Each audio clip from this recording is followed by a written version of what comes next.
Okay, let me say good morning. There are several things I want to address this morning in terms of just kind of bringing everyone up to date.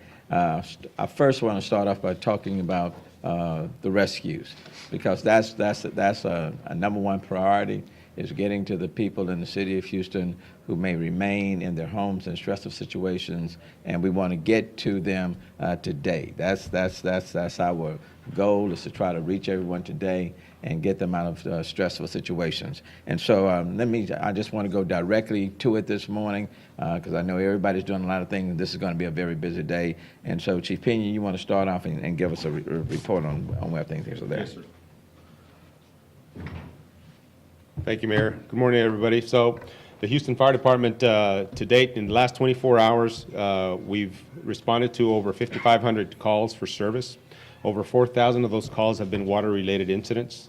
The Houston Fire Department, in cooperation with the police department and our partners in this effort, have effected over 290 water rescues in the last since midnight last night. So it's still a very dangerous situation out there. We're expecting more rain. We're expecting to really the demand for our services is going to increase. We still have pending calls that we are trying to get to.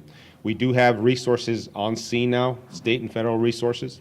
We have Texas Task Force 1. We also have FEMA on board. We have 350 additional personnel, and we're expecting another 350 in the next 24 to 48 hours, which will really assist our ability and change our response profile to be able to meet the demand. We're asking the public again, the roads are dangerous. Stay out of the roads if you don't need to be out driving around or walking around. It's very difficult to assess the road conditions. Just a little bit of water covering the roads, we don't know what impact the rain has had, and washing away the roads, that causes a lot of hazards. So please, if you don't have to be on the road, and we recommend that you stay indoors, that's going to be the safest thing to do. Call 911 if you need assistance. Okay, 311 is another avenue if you can't get through. What we recommend is that when you call 911, stay on the line. Don't hang up, because that just creates more calls. It creates more work, because our dispatchers are now calling back these numbers. So if you call 911, stay on the line, and we will address your issue. Thanks. Thanks. So from midnight to where we are today, the fire department has rescued about 290, and we fully recognize that there are many other people that are out there in distressful situations, and we intend to get to every one of them. I'm going to have someone specifically talk about 911 in a few minutes, but I want to focus on the rescue portion. Chief Acevedo. Thank you, Mayor. The Houston Police Department remains in a tactical alert posture with all of our officers working a minimum of 12-hour shifts. We've handled 56,000 calls for 911 services since our operational period that began at 6 p.m. on Friday. To date, we've completed the rescue of 2,000 Houstonians and members of our community. And as of this moment, as of this press conference, we have approximately 185 critical rescue requests that are still pending.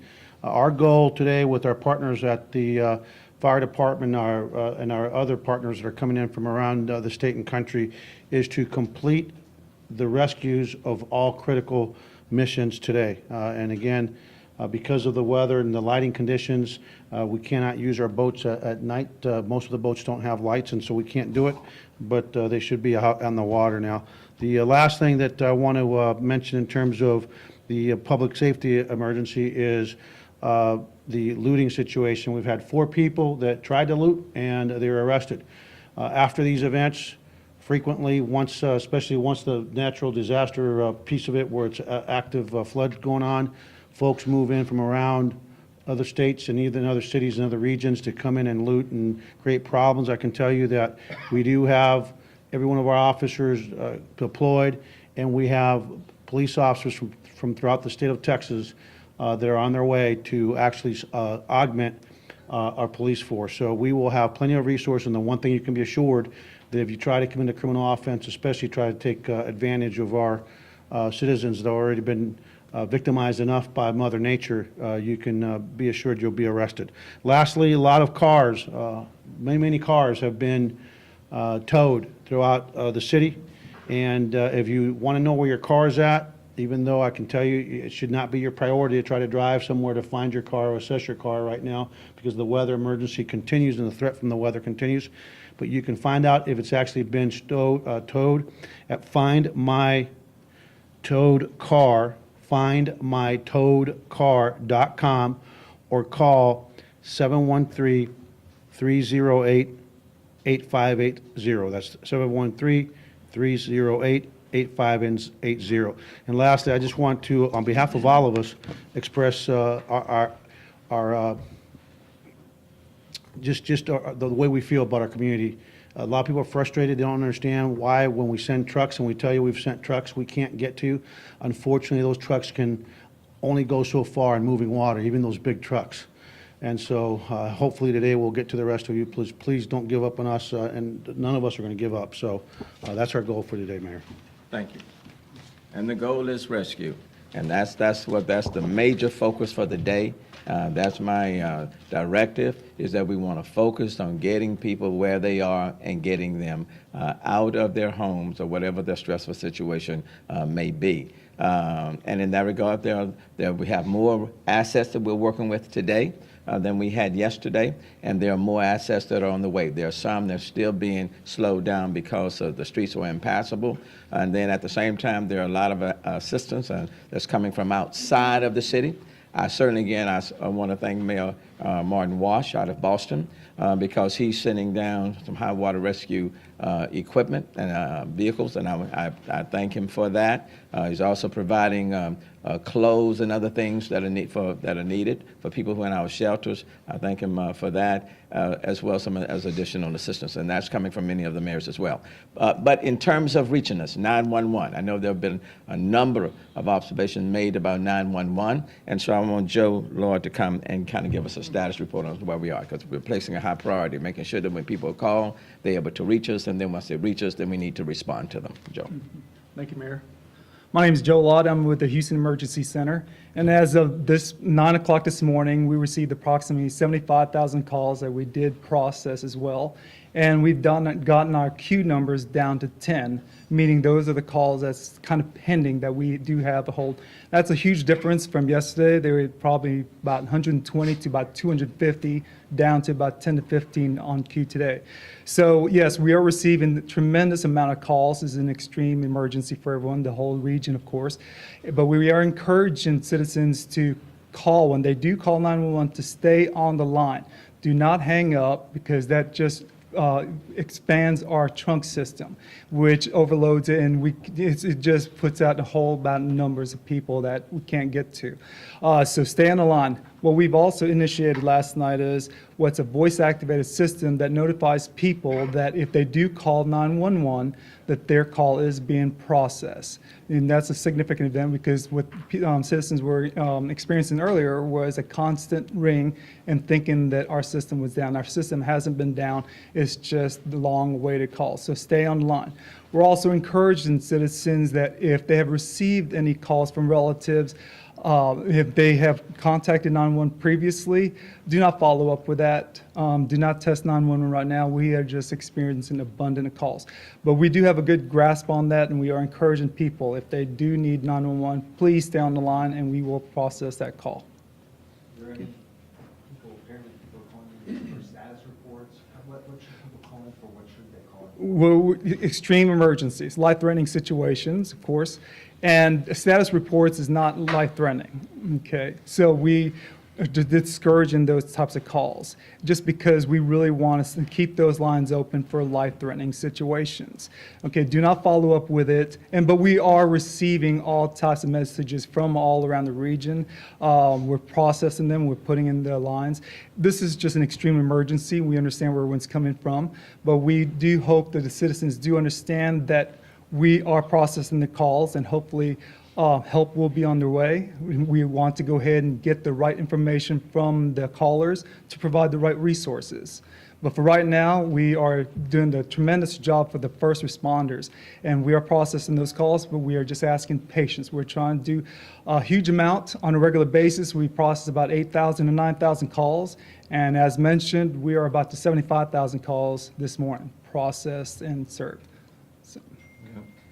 So a big emphasis on 911. We want to assure people that we will respond to them. Do not hang up.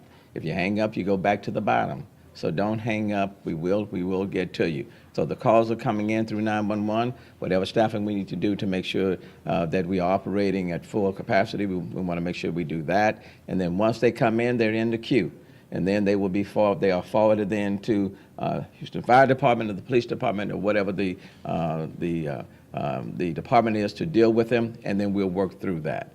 And again, on the rescue portion, the emphasis, again, rescue people, especially seniors, those with disabilities, those in life-threatening situations. Okay, that is the focus, and the goal is to get to them before the day is out.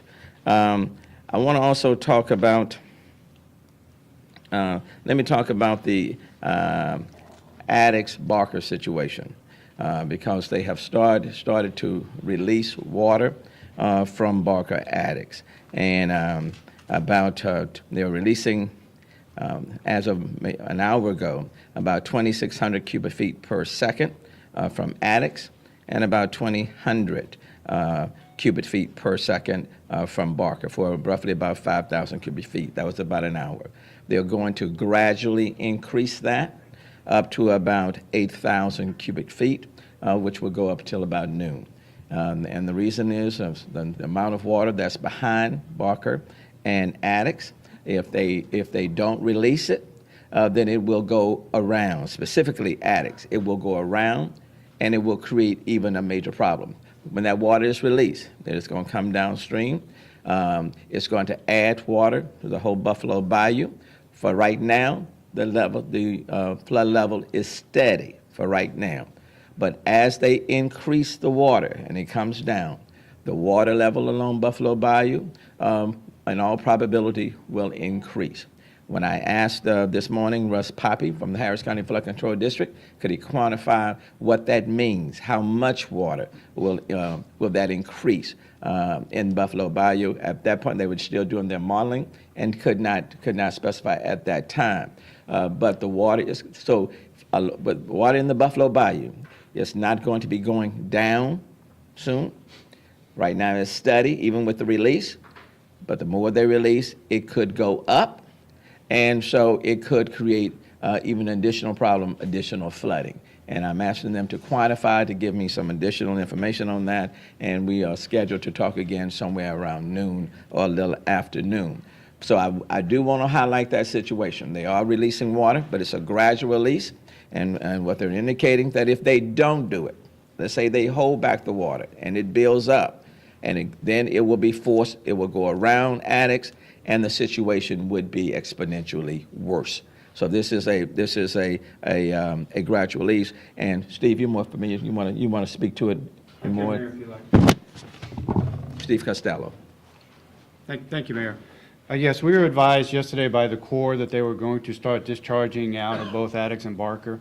Generally, before a flood, what happens is the gates are closed so that they can contain the water that's coming in from upstream, so that downstream flooding can continue. And so the issue here has to be the fact that they're getting a lot of water in the watershed upstream of the dams, and they're concerned about the water levels rising very, very quickly. So what they're doing now is what we would call a controlled release rate. And at the same time, while they're releasing the water out of the reservoir, they're also real-time monitoring the water levels in Buffalo Bayou. As the mayor said, they're going to try to maintain what's happening there today. So you're not going to see a gradual decrease in Buffalo Bayou. You're actually going to see it at the current level as it is today. If we get more rain downstream, or if they get more water upstream, then that's probably going to change. But we're not anticipating any increase in flooding downstream along Buffalo Bayou. There was a comment that some of the residents don't really know where they live next to what bayou, but if you live next to a major stream that's in between I-10 and Westheimer, that's Buffalo Bayou. So those are the neighborhoods that are going to be challenged over the next couple of hours and the next couple of days, by the way. Thank you, Mayor. Thanks, Steve. let me just say to you that this is a dynamic situation, and things could change. They could change by the hour. They could change literally by the day. It's very dynamic. But as we get information, what I will tell you is that we will provide that information to you. And so I've asked them to quantify after they do their modeling. And if at 12 o'clock, if there's a need to increase more, I want them to tell me that they are going to increase more. And if they increase more, I want them to tell me, is that going to raise the level in Buffalo Bayou and get some, whether or not there's going to be more flooding of homes in the area. So this is what we know at this time, but this is a very dynamic situation, and things literally change day by day. And then I want to talk about the Northeast Water Plant. Because as of 6 p.m. on yesterday, you have tributaries that are flowing into Lake Houston. And as you know, the waters continue to rise. More water is flowing into Lake Houston, more than can exit out of Lake Houston into the Gulf. And as of 6 p.m. on yesterday, the Northeast Water Plant was completely submerged. And what that means is that we're trying to pump it out. We're working on pumping it out, and I'll have a better sense over the next couple of hours. I know Public Works is working on it, working with others to try to pump it out so that it doesn't cause the Northeast Water Plant to go down. But as of 6 p.m. on yesterday, because of more water flowing into Lake Houston than we can get out, the Northeast Water Plant was submerged, and now we're working to get that out. If we can't get it out, if we can't get the pumps in, it will have an impact on our system, but I can speak to that a lot better in the next couple of hours. Howard, is Howard here? I'm right, Howard's here. Is there anything else that you? I think you covered it all. I think that's a good example of how dynamic the situation is. Okay. Because the reality is that water is continuing to rise. We were impacted throughout the entire region. It's not just the city of Houston, but throughout the entire region. No problems with respect to the other plants. The Southeast plant, I think, is still operating at a 40% production. Yes, sir. But the Northeast plant yesterday was fine, but now as of 6 p.m., it is totally submerged, but we're working to see if we can get it out, and so it doesn't have to shut down. But I won't know that until another couple of hours, and then I'll let you know, and then what the impact that can be. With respect to the number of people that are in our shelters, as of now, well, no, as of the time before I came out, that number was about 5,500 that are in all of our shelters, and I suspect that number is going to rise. And so we have been talking with the Red Cross, our partners. Where's my Red Cross partner? I don't see him. He's not here. He's working. Oh, he's at work. Okay. He's getting more cots. That's the other thing that the mayor of Boston is sending in. He's sending us more cots. But the number right now is about 5,500, and I suspect by the end of the day that number will rise exponentially. Some people are just needing to come in from their homes for the evening, for the night, for example. There were some who came in from the Maryland area, came in for the night, and then they are getting back to their home, some other place living with relatives. But 5,500 for now. That number is expected to rise. We're working with Red Cross and our other partners to make sure that we have the supplies, the food. People are needing clothing. Literally, people are coming in, and they're coming in wet. They're needing clothing. We've asked some of our business partners for things like diapers, baby formula, things of that nature. We've got kids, babies, we got all the way up to senior citizens, and they are needing everything. So they're needing clothing, food, medical supplies. And we have a number of partners. We're needing volunteers, whether it's at George R. Brown or whether it's at M.O. Campbell. So we're needing that. But the things are dynamic. People who may not have been in a crisis state yesterday may find themselves in a crisis state today. And so what we want to do is to make it shelters available for them so they can come out of their crisis situation as they transition through this particular crisis. I think I have covered all that I I needed to cover for this morning. If you have any questions, yes. Mayor, can you talk about the Harvey release, I'm sorry, the relief fund? Oh, the Hurricane Harvey Disaster Relief Fund, that's is available. You know, similar when we had the storm last year, we set up the Houston Relief Fund. We've now set that up, the Hurricane Harvey Disaster Relief Fund, that will be needed as people, after the storm has passed. The needs for people and families will continue. Certainly, they're going to be making requests on FEMA and other agencies, but what we discovered last year is that you have to have some immediate concerns, whether it's in housing, clothing, transportation, you name it. Houstonians and others stepped up in a major, major way last time, so that fund has been established and people are already starting to contribute. But that will be a tremendous need. I want to thank people like Clay Walker and others who's already reached out to me and said, look, we are available. I want to thank people like Kevin Hart, who's already indicating and asking people to give.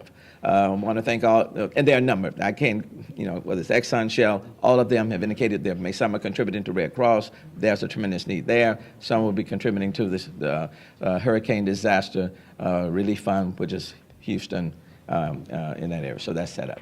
Yes, sir. Mayor Turner, Telemundo Houston here. We want to know, I know we have a lot of people stranded, and then Spanish-speaking people calling 911. Do we have enough translators? Because this is a diverse city, and we speak more than 100 languages.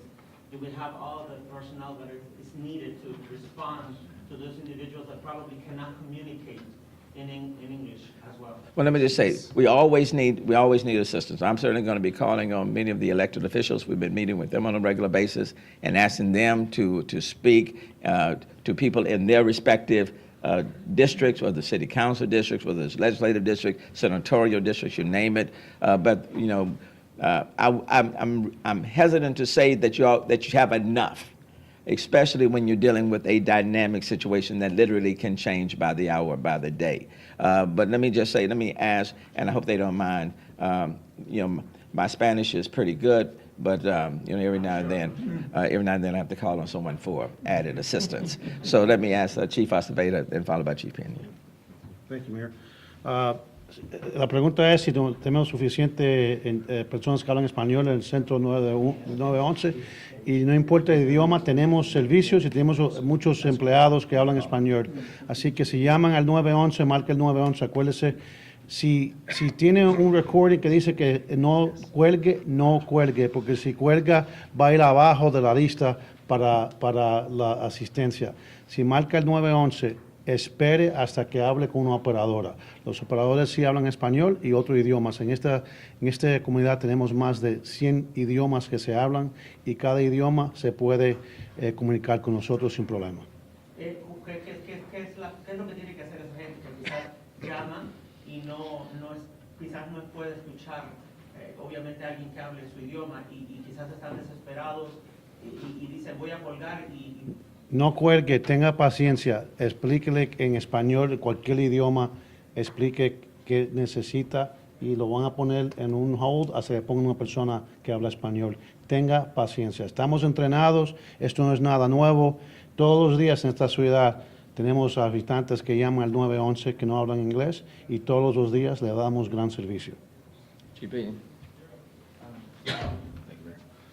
Bueno, mire, quisiera decir lo mismo que dijo el jefe de policías, a la comunidad habla hispana. Si llaman al 911, va a haber alguien que los atienda, va a haber alguien que hable el idioma. Lo que les pedimos es que no cuelguen la línea. Si cuelgan la línea, entonces, o si agarran una línea que suena y suena y suena, no la cuelguen, porque lo que pasa es que se van hasta abajo de la lista la segunda vez que vuelvan a hablar. Comuniquen las emergencias al 911, y va a haber gente que los ayude en darle el servicio. Let me also call on Dennis Tereski, who's over Homeland Security, and he can also speak to that issue as well. Dennis. So, well, first of all, to address the language issue, Most of our call takers in 911 center are Spanish speakers. And we also have a language line. If we have other languages that we don't have, we can handle that. So the other thing I would say is our emergency management office is at level 1, which means that all the city departments are engaged in coordinating. We also have partners, Metro, U.S. Coast Guard, Red Cross, too many to name, primarily FEMA and the Texas Department of Emergency Management are our resource partners.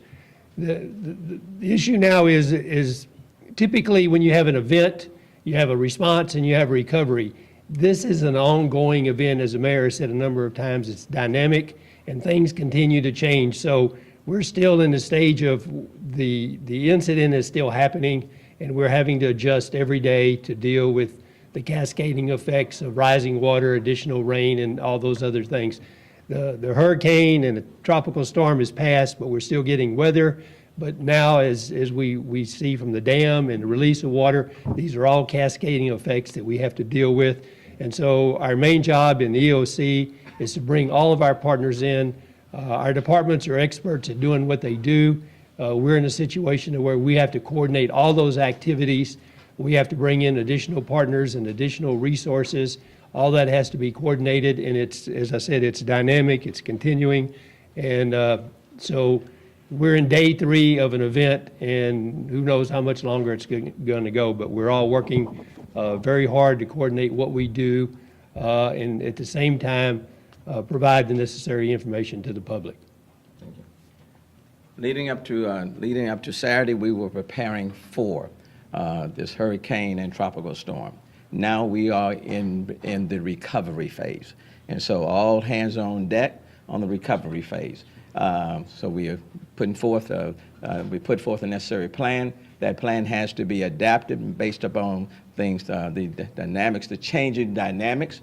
But we will address them as they come. We'll deal with them. But we are now in the recovery phase. But again, the focus for us today is to get to those individuals who are in their homes or apartments that may be in stressful situations, and to get them out of there.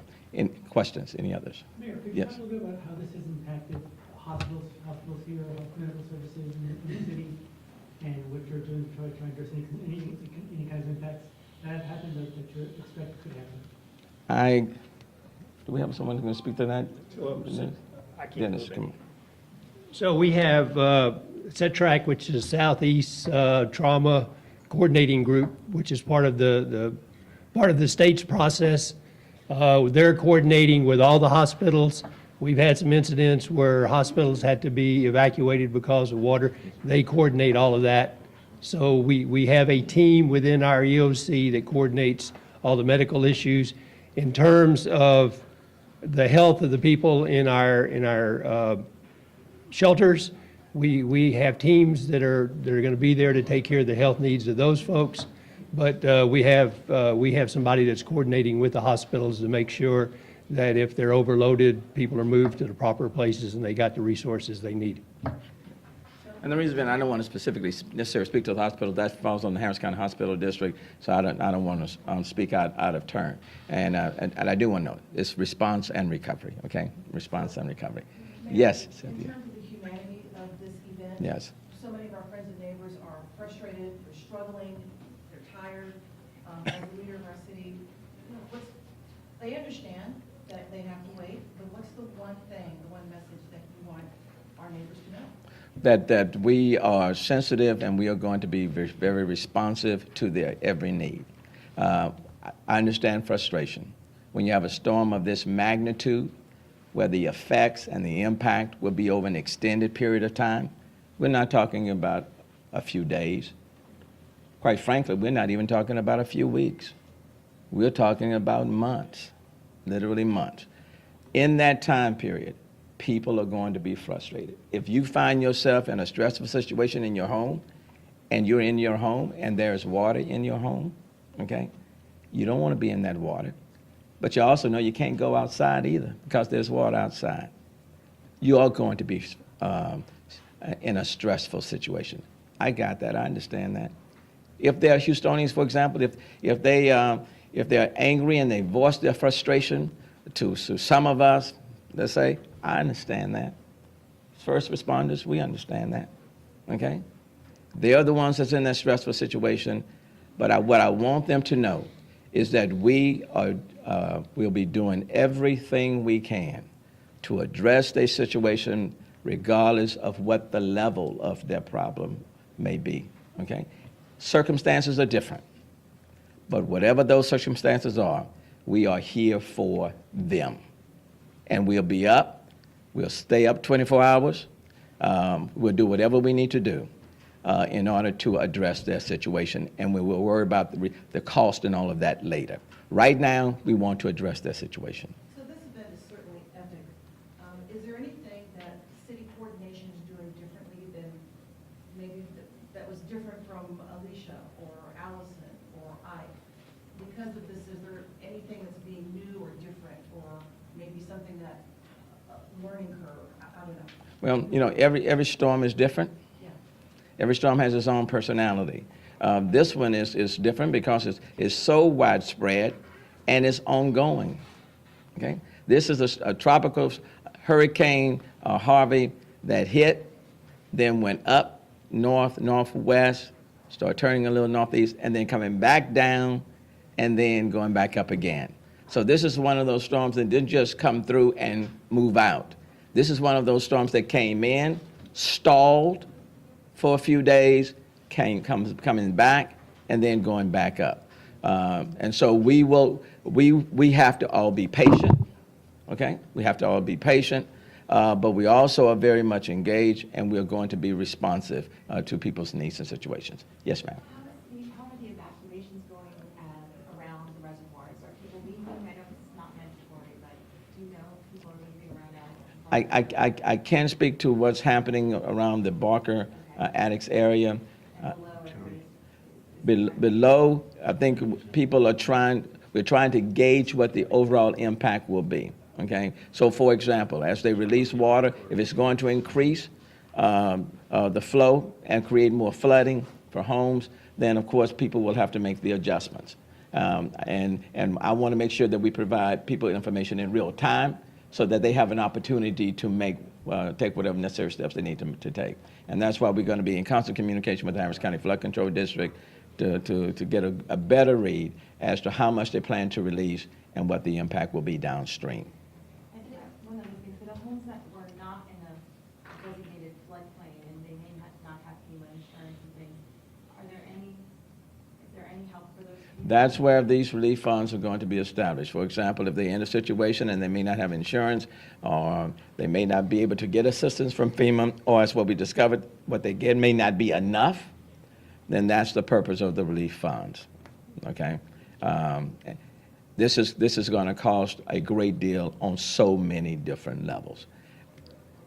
And oftentimes we talk about cost, but let me tell you, the emotional cost that this storm is having, that's hard to measure, but for people for example, in the shelters and people at home, the emotional cost. And that's what we have to be very sensitive to and respond to. And that's why it's important for people to know that we are going to do everything in our power to address the situation and to minimize the adverse impact. Mayor, you mentioned Mike. the Northeast Water Plant had been submerged, but it's still operating.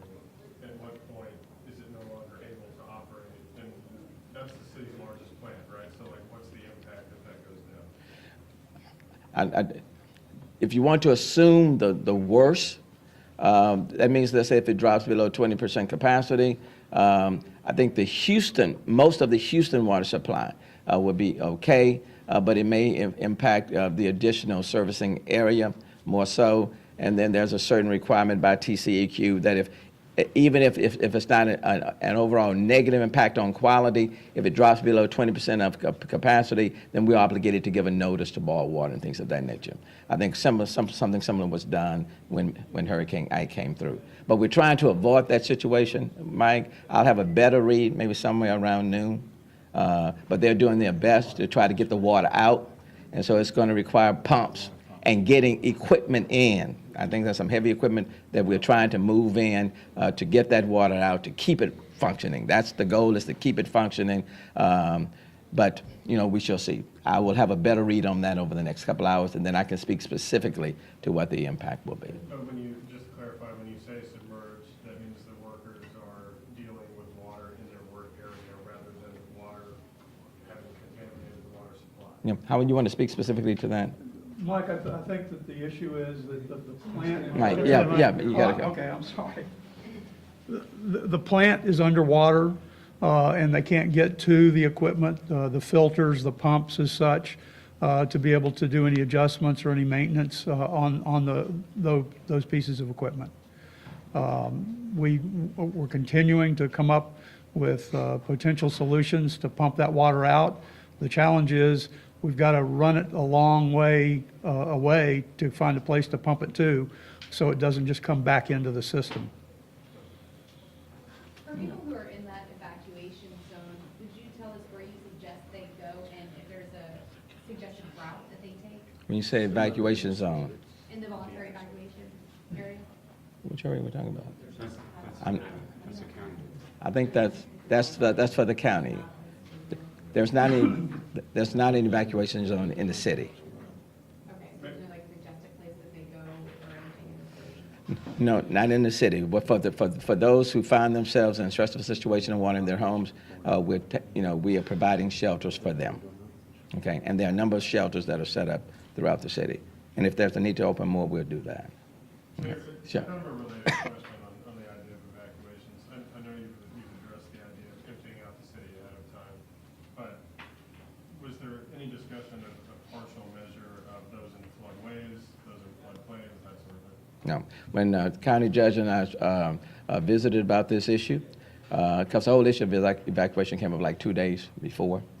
Number one, no one knew really the direction that the Hurricane Act how Harvey was going to go. No one knew. So it's kind of hard to plan for anything when you don't know whether it's going to hit. Now, if it was a situation where we were going to be in the direct path of Hurricane Harvey, then that's a different situation. And certainly we would have considered evacuation more so. But we were not in the direct path when it turns out to be. We were not. If you can recall the last time that we evacuated, and I'm told, you can correct me if I'm wrong, when we evacuated and it was not it was chaotic, and I was told that about 100 people ended up losing their lives in that situation. So in this situation, the decision was not to evacuate. It's difficult to evacuate 6.5 million people. Let me just finish. Unless you're providing fuel and all those other things and turning the lanes, the country flow and all of that, it's just very, very difficult. The best thing was to tell people to stay in place and to make the necessary preparations for food, medicine, supplies, and things of that nature. Now, what we also attempted to do is that as the situation changed, for example, and the water was coming up in certain areas that we knew would probably flood, like the Greens Point area, we immediately moved to set up the M.O. Campbell. And that has been much smoother this time around than before. But both the judge and I felt very strongly that for the city of Houston and Harris County, the best strategy was to shelter where they were. Do you still need help with people with boats and things like that? Is that Look, any assistance or people that can help us to evacuate people in a stressful situation, I will take it, okay? Who's ever close to someone that's in their home and may need to move out, we'll take it. We certainly want to coordinate with police and fire and Homeland Security, but we will take it. What's been and I can't say thank you enough to neighbors, Houstonians, Samaritans, who have simply stepped up. They are our partners, okay? And so if you know individuals, for example, especially seniors, people with disabilities that may still be in their homes needing to be rescued, let us know. But I do want to thank, again, and I'm not going to say I'm amazed by Houstonians, but in many ways I'm amazed by how Houstonians can go that extra step. And Houstonians have simply been terrific, okay? How they have stepped up and really assisted. And we could not even be where we are without the help of Houstonians and others who have been so very generous. People have come in. We had some people who I think were here for a conference that were in town. They couldn't do their conference, but they went over to the George R. Brown this morning to serve as volunteers. You know, what can you say? But say thank you. Yes, sir, and then we're going to wrap it up. Mayor, some of our viewers are concerned that we're so close to September 1st and everyone is thinking about SB4, even though this is a tragic event. And they're concerned that if they call 911, if they call the police, if they're stranded, someone is going to probably dig into their immigration status. What can we say to those folks? If you are in a stressful situation, I don't care who you are, I don't care what your religion is, I don't care what your language is, you come and take advantage of every service that we have. If you're in a stressful situation and you need help, you call us for help. We want you to call. There is absolutely no reason why anyone should not call, okay? And I and others will be the first ones to stand up with you if you need help. And someone comes and they require help, and then for some reason there's somebody tries to deport them, I will represent them myself, okay? So no, if you're in a stressful situation, I don't care who you are, I don't care what your status is, I do not want you to run the risk of losing your life or a family member because you're concerned about SB4 or anything else. Put SB4 now in a shelf right now. Right now, what's important is that if you have a need as a result of this storm, we want to meet your need. It's as simple as that, non-negotiable. Call, don't hesitate to call, we will respond. Can you say something in Spanish in that regard, the police chief? Yeah, if you had not asked for the police chief, I would have done it myself. But since I try to be direct and give you a direct, since you asked for him, I'm going to let him do it. But only this time, next time you ask the mayor, El Cade is prepared to respond. Yeah. I was going to say something to the mayor about, we joke too much. Okay. La gente que está en estos momentos estresada y que quiere buscar ayuda y que está pidiendo ayuda, pero también tiene ese temor de que quizás no van a poder salir bien salvados con la pregunta esa de ¿tienen papeles o no? Mire, para empezar, la prensa hispana no hable más del SB4. Tenemos que concentrarnos en salvar vida, el rescate de vida. No le pongan el temor más a esta comunidad. Ellos saben bien claro que nosotros estamos aquí para servir, para ser humanos y como dice el alcalde, estamos interesados en darle el rescate, la ayuda, lo que necesita a la comunidad. Comunidad americana, latina, china, no nos importa, blanca, negra, rica o pobre. Así que por favor, vamos a hablar lo que necesitamos que hablar ahora. Y el peligro no es el deportación, el peligro es la pérdida de vida. Les garantizo, usted lo dio del alcalde, que estamos aquí para servirle. Marque el 911, llame a los oficiales, llame a los bomberos, aquí estamos a sus órdenes. No tenga temor. And lastly, let me just say, the governor and I talked yesterday at about 6 o'clock, talked about whatever needs that the city of Houston continues to have, and what I indicated to him, our focus was certainly on rescue and the need for additional assets, high water vehicles, boats, things of that nature. And he assured me that whatever that can be done will be done. And I appreciate the call from the governor on yesterday, and it was a very fruitful and productive conversation. And that's the point that I want to stress. There's collaboration at all levels, federal, state, city, county, you name it, on all levels. And there are a number of people who are calling in from all over the country. I want to thank them for that. There'll be a number of mutual aid agreements that we're reaching with our various partners. I want to thank everyone, from the business community, the nonprofit community, all the way down just to individuals for just stepping up. I do want to highlight and say thank you to our first responders in particular, police officers and firefighters, and those who are out there on the front line, many of them even late at night, many that are working these extra shifts. There are some that were working straight 36 hours straight. So I want to thank them. And I especially want to thank them when many of them in their own homes have taken on water and their own families are in stressful situations. In spite of that, in spite of that, they are out here doing their very best to meet the needs of Houstonians in our city. And that's the point that I want to make, is that even the importance is so important that our employees will even leave their own homes in order to assist others. That's how committed we are to addressing the needs of the people in this city. So again, dynamic situation as events happen, as they change. But what I will commit to you is that if there's something comes up that changes or that people need to know, I will provide that information to you as quickly as I receive it.